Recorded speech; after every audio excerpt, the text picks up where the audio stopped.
quisiera que fuéramos a la primera carta del apóstol Juan. Primera carta de Juan.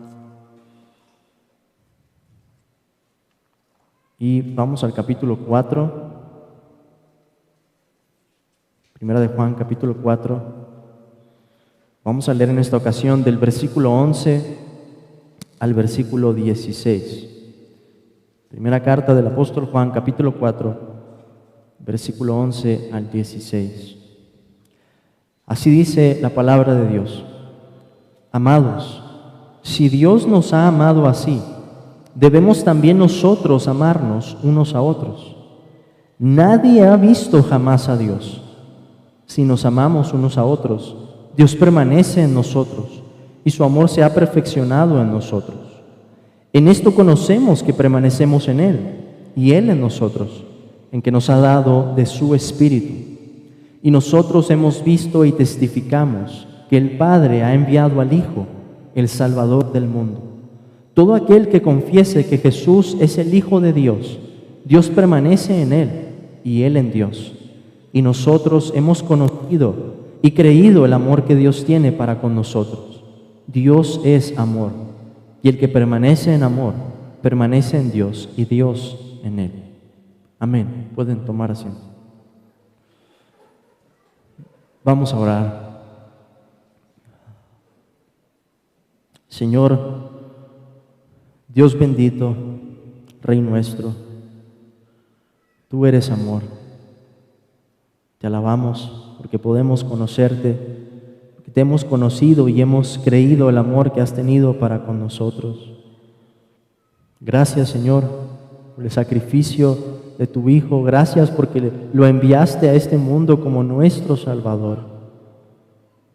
Te rogamos, Señor, que en esta mañana nos puedas enseñar las verdades de este texto, que abras nuestro entendimiento, que nos des humildad y sobre todo que nos enseñes a amar de esta manera. Señor, perdónanos, Padre, porque sé que en nuestro corazón existen todavía muchas reservas, que pueden existir objeciones para amar a nuestros hermanos.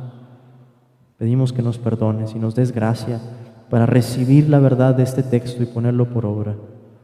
Y Señor, que a los que están aquí que aún no te han conocido, que puedan entender en particular qué significa que Jesús es el Salvador del mundo. Te lo pedimos en su nombre. Amén.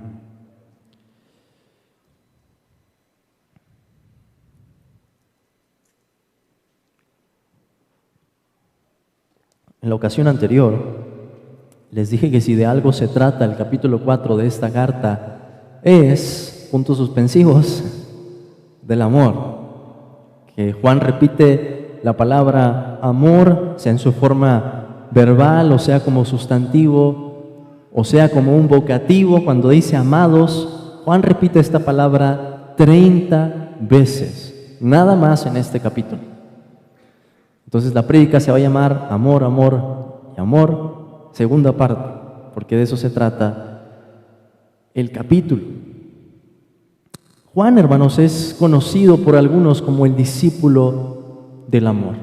Y creo que viendo este capítulo entendemos por qué. Juan se denominó a sí mismo en el Evangelio como el discípulo a quien amaba Jesús. Así se refirió a él mismo.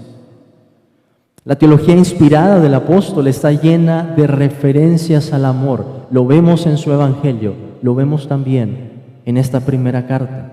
Para Juan el amor era un concepto importantísimo, porque nos habla de una maravillosa realidad. Como hemos visto, nos habla de Dios. Dios es amor. Dios es la fuente de amor. Dios es la razón por la que si alguno en este mundo puede amar de manera semejante a Él, se debe solamente a que Él nos ha amado primero. Juan quedó, hermanos, tan impactado con el amor de Dios manifestado en la obra de Cristo que no podía dejar de pensar en cuáles son las implicaciones de ese amor. Si Dios nos ha amado de esa manera, ¿cuál es la respuesta que Él espera de nosotros? Si Dios nos ha amado así, ¿qué debemos hacer entonces nosotros?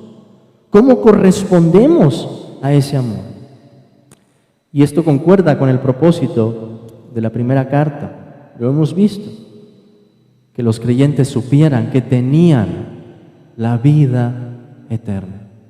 ¿Y cómo nos asegura que tenemos la vida eterna? La realidad de que Dios es amor.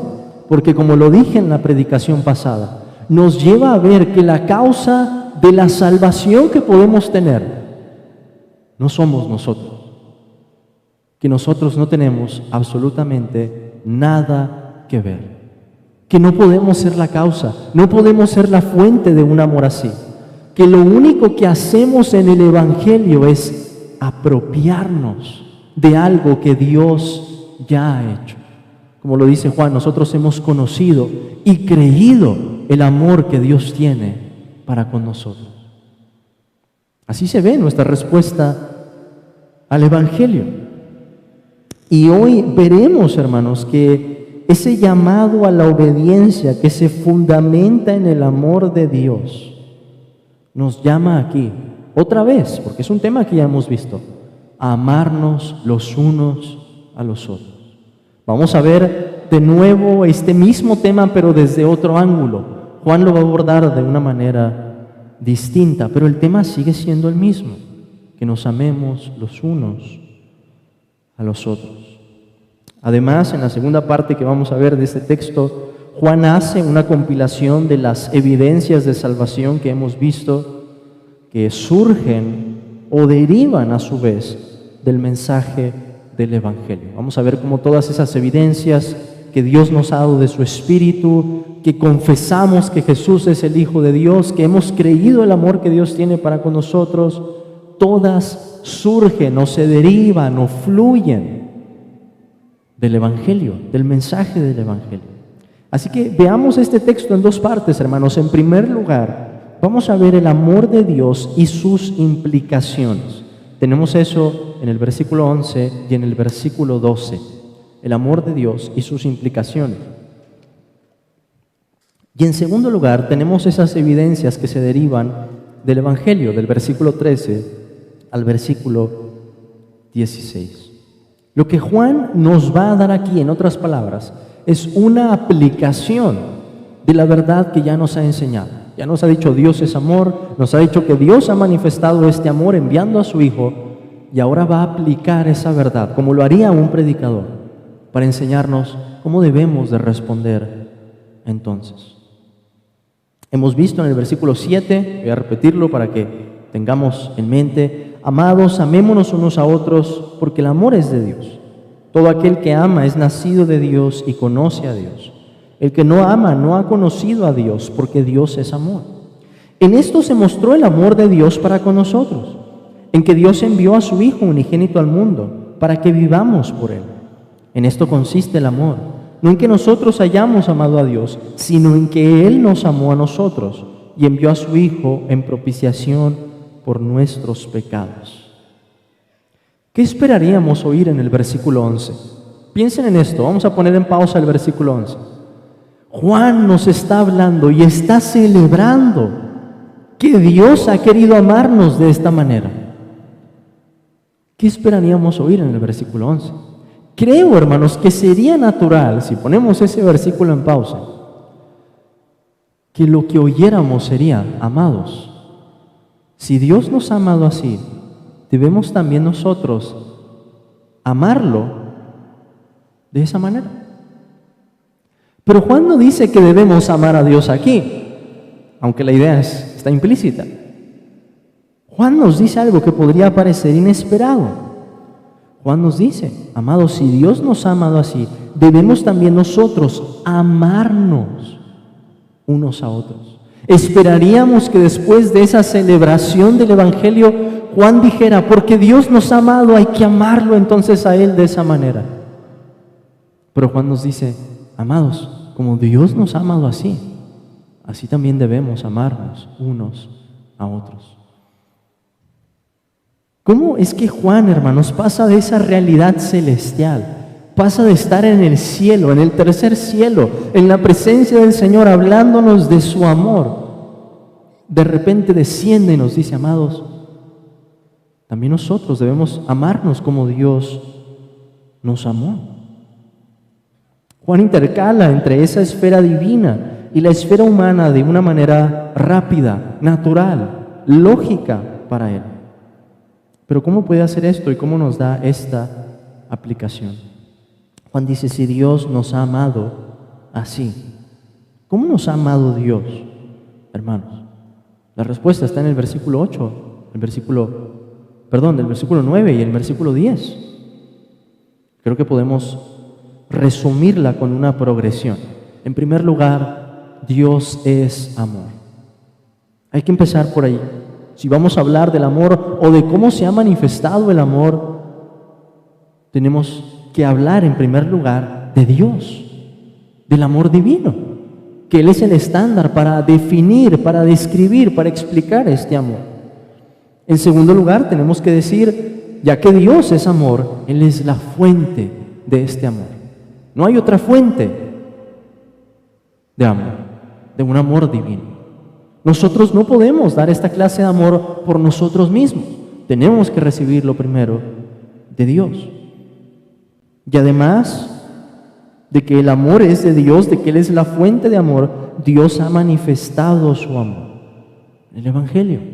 Ha enviado a su Hijo y lo entregó como la propiciación, el sacrificio que ha llevado el castigo de nuestros pecados.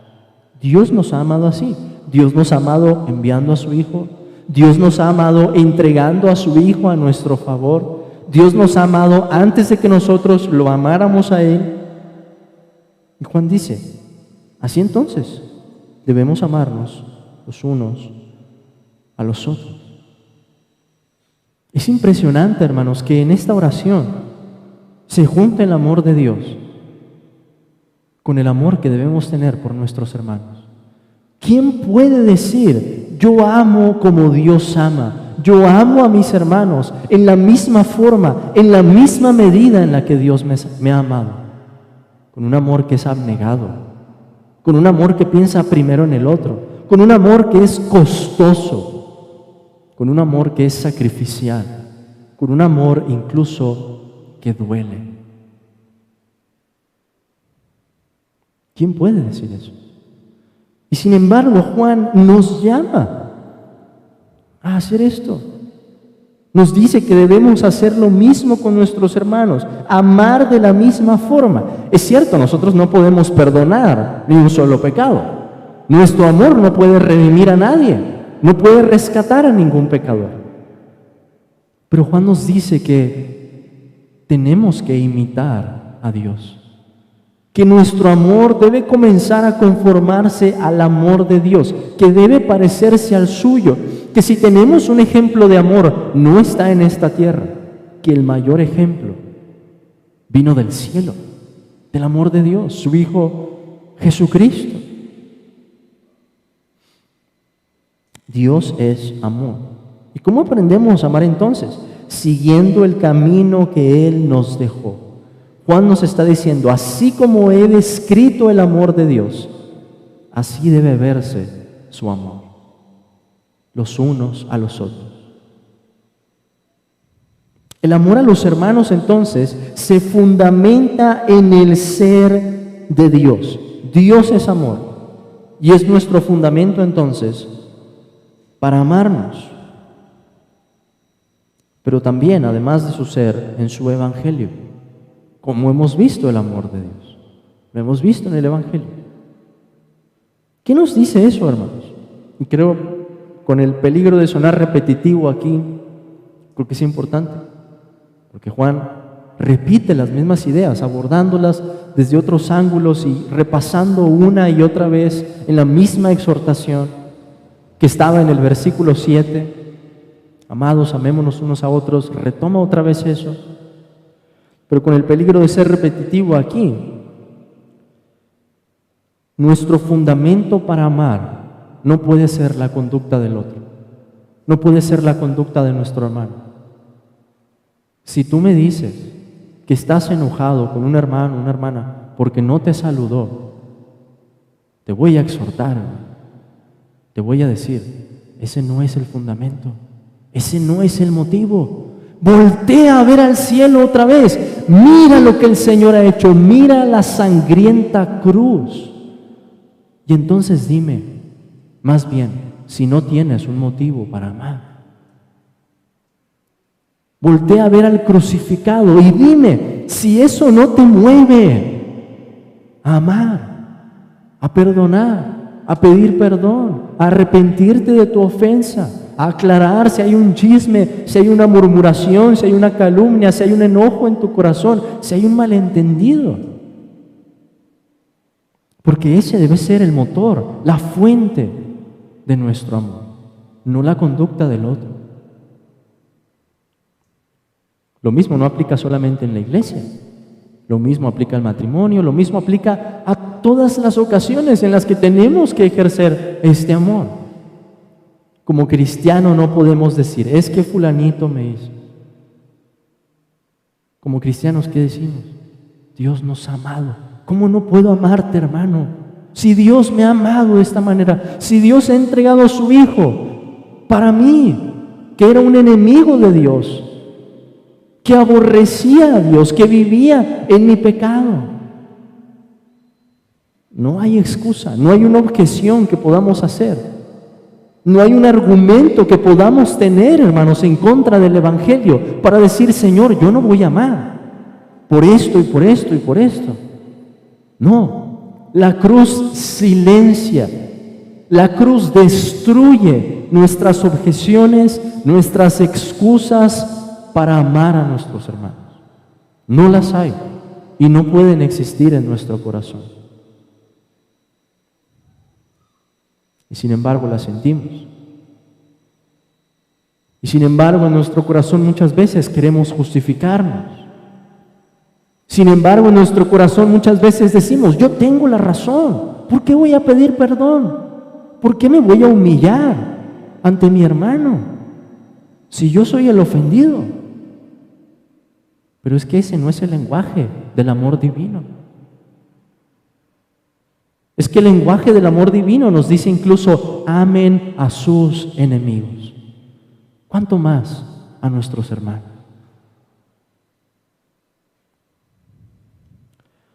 La obra de la redención entonces fue para salvarnos. Pero Juan nos está enseñando algo profundo aquí. Que la obra de la redención no solamente nos salva, también nos enseña cómo Dios quiere que nos amemos.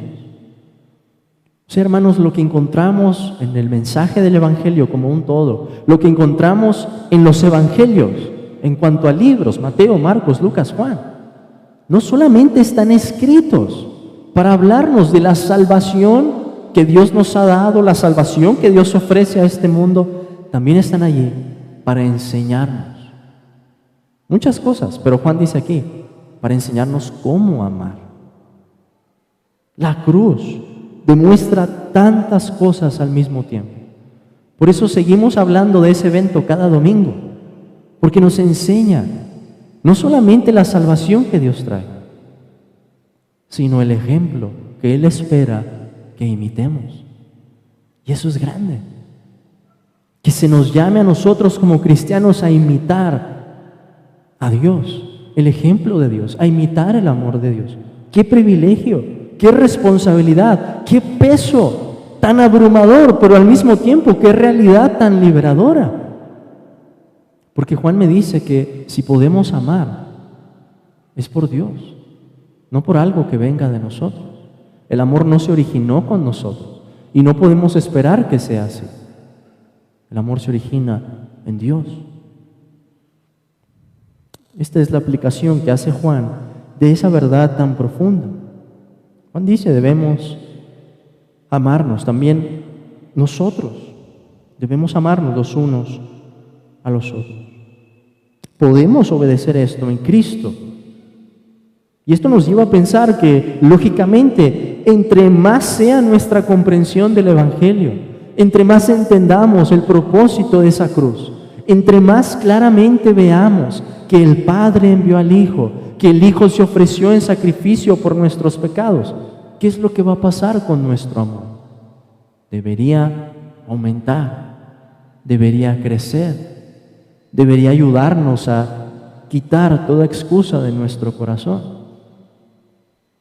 Así que conforme crecemos en el conocimiento del Evangelio, también crecemos en el amor a nuestros hermanos. Pero Juan dice algo además, que si el versículo 11 podría parecer inesperado, esto es todavía mayor. Porque en el versículo 12 nos dice, nadie ha visto jamás a Dios. Y alguien puede decir, ¿y eso qué tiene que ver? A ver, Juan nos está llevando primero del cielo a la tierra, Dios nos ha amado así, debemos también nosotros amarnos los unos a los otros, y de repente dice, nadie ha visto jamás a Dios. ¿Cómo encaja eso, hermano, en su argumento? Esto es difícil, pero déjenme explicarlo así. Si nadie ha visto jamás a Dios, ¿qué evidencia podemos tener de que alguien conoce al Dios que es amor? Que es el lenguaje que Juan está utilizando. Pues esperaríamos que esa persona ame. Esperaríamos que si nadie ha visto a Dios, pero lo conoce, tenga eso algún efecto en su corazón. Y si conoce al Dios que es amor, tiene que demostrarse en su vida. ¿Cómo? Amando. Entonces la evidencia de que Dios permanece en nosotros y de que su amor se ha perfeccionado en nosotros es que nos amamos los unos a los otros. Pero déjenme profundizar en esta idea. Juan dice, nadie ha visto jamás a Dios. Juan lo dice en su Evangelio también, capítulo 1, versículo 18. Vamos para allá brevemente. Juan 1:18. Juan 1:18 nos dice, a Dios nadie le vio jamás. El unigénito Hijo, otros manuscritos dicen, el unigénito Dios, que está en el seno del Padre, Él le ha dado a conocer. Entonces nadie ha visto jamás a Dios. Pero al ver a Cristo, Cristo puede decir que el que lo había visto a Él, había visto al Padre, quien viene a revelar a Dios de una manera gloriosa, de una manera excelsa, la mayor revelación que Dios ha dado de sí mismo, de su ser, es por medio de su Hijo, enviando a su Hijo. Pero nadie ha visto jamás a Dios, porque Dios es invisible, porque Dios es espíritu, nos dice Juan 4:24. Porque Dios habita en una luz inaccesible, nos dice el apóstol Pablo, a quien ningún hombre ha visto ni puede ver. Nadie puede ver a Dios en su esencia. Dios se lo dijo a Moisés. Moisés, pues voy a parafrasear, voy a pasar delante de ti, haré pasar todo mi bien delante de ti, voy a proclamar mi nombre delante de ti. Pero no me verá hombre y vivirá. Y el texto nos dice en Éxodo que lo que Moisés vio fue su espalda, la espalda del Señor, y eso con muchas guardas. El Señor lo puso en la peña, lo cubrió su mano y solamente vio su espalda. Pero el Señor le dijo a Moisés que si Dios mostraba toda su gloria, su esencia, Moisés iba a morir, porque ningún hombre puede resistir eso. Y esa es la idea que Juan nos dice aquí, nadie ha visto jamás a Dios. Pero imagínense entonces que alguien dice, yo permanezco en Dios y Dios permanece en mí. ¿Qué le preguntaríamos según este versículo? Lo que deberíamos preguntar es, ¿amas a tus hermanos? Porque si dices que conoces al Dios que es amor y que te ha amado así, pero no amas a tus hermanos, estás mintiendo, te estás engañando. Porque si alguien conoce al Dios que es amor, se va a demostrar en su vida, inevitablemente. Si dice que no, le responderíamos, no conoces a Dios. El amor entonces es esa evidencia. Si este amor está presente en la vida de una persona, eso quiere decir que Dios permanece en esa persona, aunque no podamos ver a Dios. Y aunque Dios sea invisible, sabemos que esa persona lo conoce. Hermanos, quisiera que fueran, para reforzar esto, al Evangelio según Juan otra vez, capítulo 13, versículo 34. Juan 13, 34. Que nos dice: un mandamiento nuevo os doy, que os améis unos a otros como yo os he amado, que también os améis unos a otros.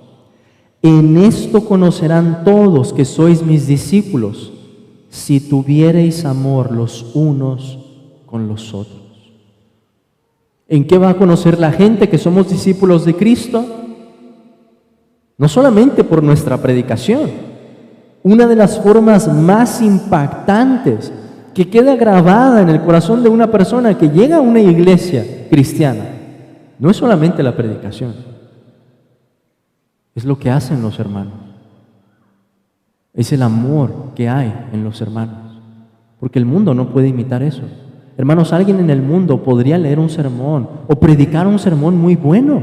Un incrédulo puede predicar un buen sermón. Pero un incrédulo no conoce el lenguaje del amor divino, del amor de Cristo. Juan 17, en el Evangelio también. Juan 17, versículo 20.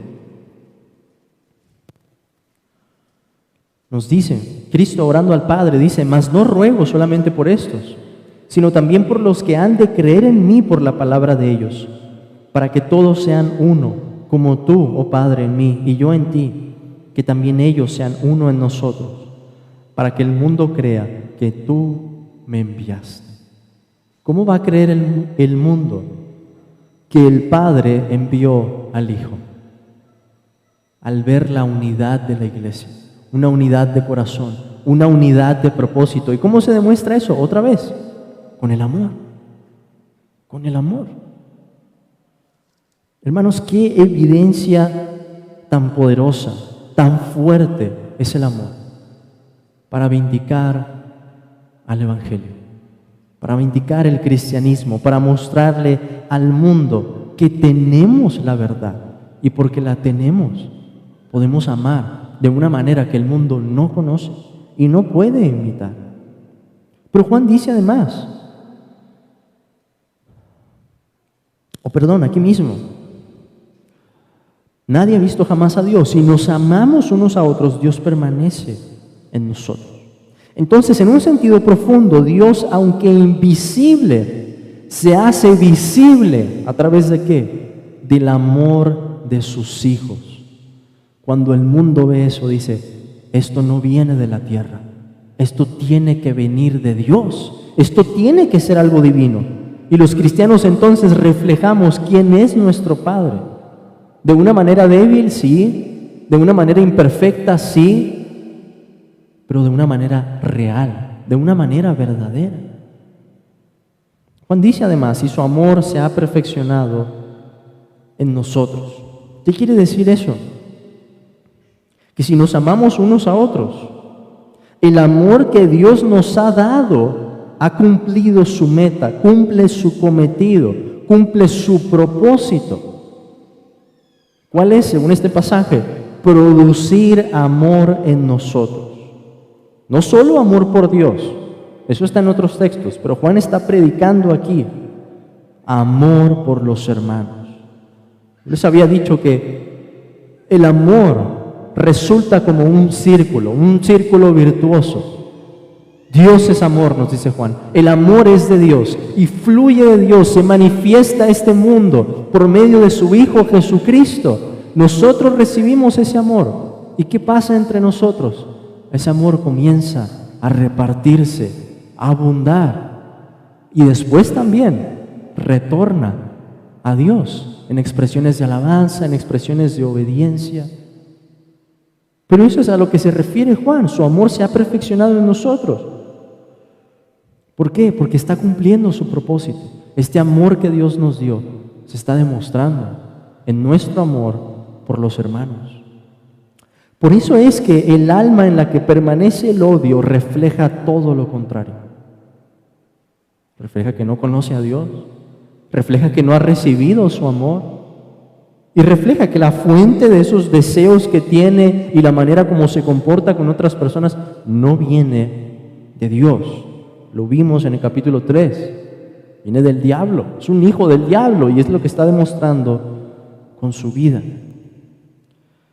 Pero además de esa primera parte del amor de Dios y sus implicaciones, llegamos, hermanos, a la segunda parte o a nuestro segundo punto aquí, que hay otras evidencias que se derivan del Evangelio.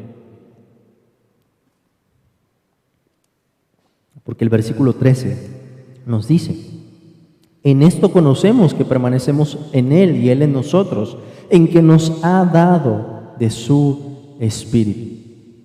Habíamos visto el amor. Si nos amamos unos a otros, podemos saber que Dios permanece en nosotros y su amor se ha perfeccionado en nosotros.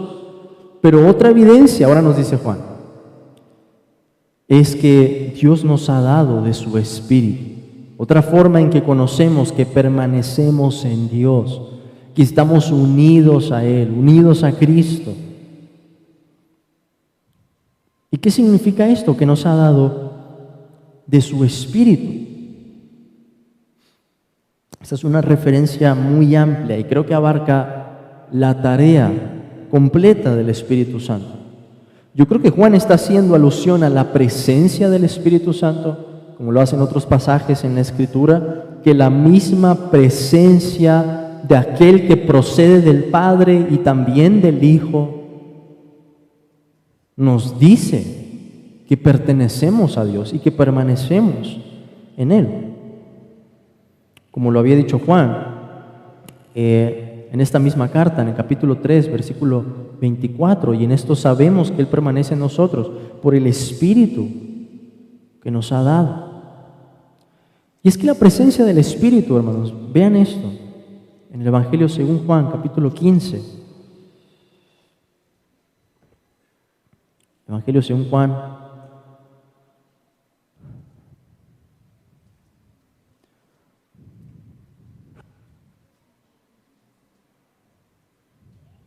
perdón, no es el capítulo 15.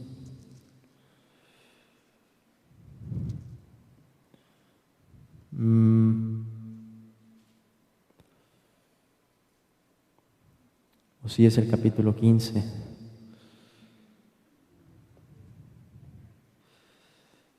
Sí es el capítulo 15.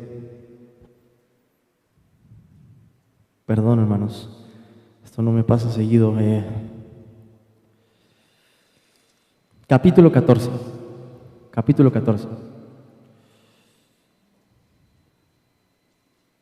Versículo 16. Y yo rogaré al Padre, Cristo dijo, y os dará otro consolador para que esté con vosotros para siempre. El Espíritu de verdad. Ya habíamos visto algo en la carta de Juan. Porque no solo los apóstoles habían conocido y creído el amor que Dios tenía para con ellos, sino también los creyentes que habían recibido la carta. ¿Y cuál era el propósito de la carta? Otra vez, asegurarlos, que ellos estuvieran seguros que tenían la vida eterna. Esto es, hermanos, lo que debe tener la preeminencia cuando pensamos en la seguridad de la salvación. Y voy a seguir hablando de esto porque de esto habla la carta y es un tema importantísimo. ¿Qué debemos pensar en primer lugar cuando nos preguntamos, ¿somos salvos? ¿Somos creyentes en verdad o no somos? ¿Somos o no somos? ¿Por dónde debemos empezar? No debemos empezar por la regeneración, no debemos empezar por el fruto que hay en nuestra vida. ¿Por dónde hay que empezar? Por el amor de Dios, por el amor de Dios, por el Evangelio. Antes de examinar el fruto, antes de preguntarnos si el Espíritu da testimonio en nuestros corazones de que somos hijos de Dios, antes de preguntarnos en el historial que hay en nuestra vida y las respuestas inconfundibles que hemos visto a nuestra oración, lo primero que hay que pensar es en el amor de Dios, en el amor de Dios, en el amor de Dios. Hermano, hermana, si estás aquí en esta mañana y estás batallando con ciertas dudas acerca de tu salvación, te invito a pensar en esto. ¿Qué es lo que piensas primero? Y muy probablemente tu respuesta no va a ser el amor de Dios. Por eso se sientan las dudas. Porque ese es el primer paso. Hay que empezar por ahí. Hay que empezar confesando: Dios, ¿qué es lo que has hecho por mí? En un acto objetivo, en un acto que está fuera de mí. El Evangelio está fuera de mí. La regeneración no está fuera de mí. Dios la hace, pero es algo que efectúa en mi corazón. Antes de pensar, hermanos, en lo que Dios hace en nosotros, hay que pensar en lo que Dios ha hecho fuera de nosotros. Ese es el orden. Cuando pensamos en la seguridad de la salvación, ¿qué es lo que ha hecho Dios fuera de mí? Bueno, Dios ha enviado a su Hijo. Y allí, hermanos, no tenemos ninguna parte, no hacemos nada allí. Dios lo ha entregado por nuestros pecados. No contribuimos en nada. No estamos pensando en nuestro fruto, no estamos pensando en el testimonio del Espíritu. Estamos preguntándonos, ¿qué es lo que Dios ha hecho? Por eso Juan dice: y nosotros hemos conocido y creído el amor que Dios tiene para con nosotros. Esa es la respuesta al Evangelio. Y entonces, ahora sí dice Juan, Dios es amor, y el que permanece en amor, esto sí tiene que ver con lo que hacemos, permanece en Dios y Dios en él. Juan lo va a decir más claramente todavía cuando lleguemos al versículo 19. Nosotros le amamos a Él porque Él nos amó primero. Y Juan va a decir en el versículo 21, el que ama a Dios, ame también a su hermano. Si hemos recibido ese amor, entonces, si lo hemos conocido y hemos creído en el amor que Dios tiene para con nosotros, la consecuencia va a ser, o podemos razonar de esta manera: yo permanezco en Dios y Dios permanece en mí. Porque este amor, otra vez, no puede venir de un hombre. Tiene que venir de lo alto. Tiene que venir de Dios. Recibimos el amor de Dios conociendo y creyendo el Evangelio, y una vez que conocemos y creemos en su amor, permaneceremos en Él. Y esta será la evidencia de que permanecemos en Dios. Dios es la causa, y el efecto que se muestra en nuestros corazones es el amor que tenemos por nuestros hermanos. Que el Señor nos ayude y traiga aplicaciones particulares. Hermanos, sé que no he sido muy específico aquí, y Juan no lo está haciendo. Juan no nos dice todas las maneras en las que podríamos expresar el amor, pero Juan sí nos dice esto: que si Dios nos ha amado así, debemos también nosotros amarnos unos a otros. Que Dios nos dé sabiduría, nos dé entendimiento, nos enseñe cómo debe verse esto en la vida particular de cada uno, en nuestra edad, en nuestra circunstancia, con los dones que Dios nos ha dado, en donde Dios nos ha puesto.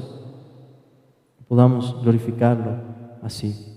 Y si tú estás aquí y puedes decir en tu corazón: yo no he creído en Cristo, yo no he conocido ni he creído en su amor, pues qué oportunidad tienes en esta mañana, amigo, amiga, de pensar en que hay alguien, Dios mismo, que ha demostrado un amor que es incomparable y que te ofrece esta salvación.